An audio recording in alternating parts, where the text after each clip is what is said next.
पौराणिक युग में सुमंत नाम का एक ब्राह्मण रहता था जो बहुत विद्वान था।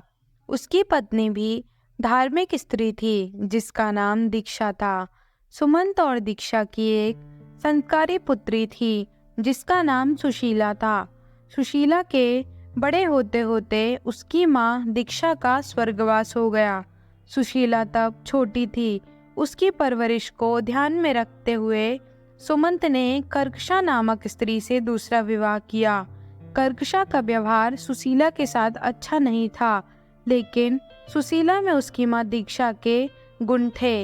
वो अपने नाम के समान ही सुशील और धार्मिक प्रवृत्ति की थी। कुछ समय बाद जब सुशीला विवाह योग्य हुई तो उसका विवाह कौंडिन्य ऋषि के साथ किया गया। कौंडिन्य ऋषि और सुशीला अपने माता पिता के साथ उसी आश्रम में रहने लगे। माता कर्कशा का व्यवहार ठीक न था, उस कारण कौंडिन्य को आश्रम छोड़कर जाना पड़ा। जीवन बहुत कष्टमय था। ना रहने के लिए कोई जगह थी, ना जीवन जीने का कोई दूसरा जरिया। दोनों काम की तलाश में एक स्थान से दूसरे स्थान भटक रहे थे। तभी वे दोनों एक नदी तट पर पहुँचे जहाँ रात्रि का विश्राम किया।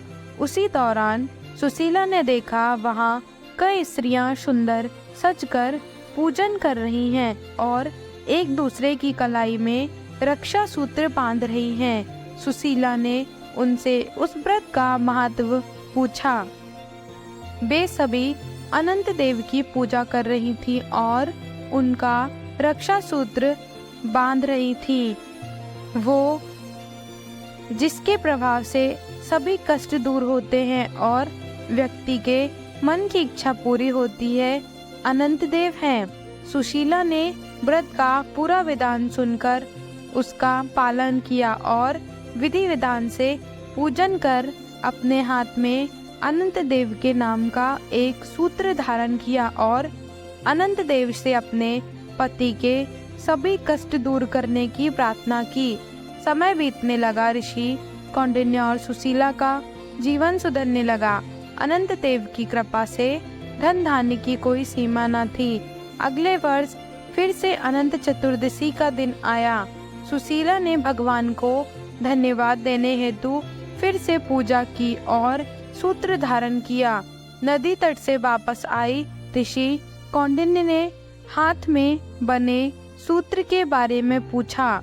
तब सुशीला ने पूरी बात बताई और कहा कि यह सभी सुख भगवान अनंत के कारण मिले हैं।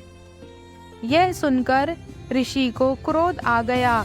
उन्हें लगा कि उनकी मेहनत का श्रेय सुशीला भगवान को दे रही है।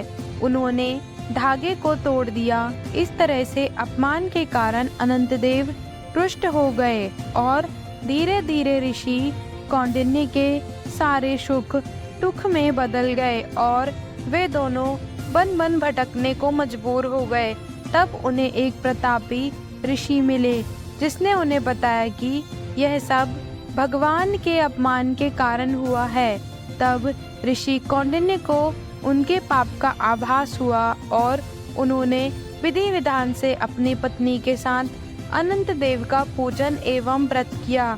यह व्रत उन्होंने कई वर्षों तक किया, जिसके 14 वर्ष बाद अनंत देव प्रसन्न हुए और उन्होंने ऋषि और सुशीला को क्षमा किया, जिसके फलस्वरूप ऋषि और उनकी पत्नी के जीवन में सुखों से पुनः स्थान बना।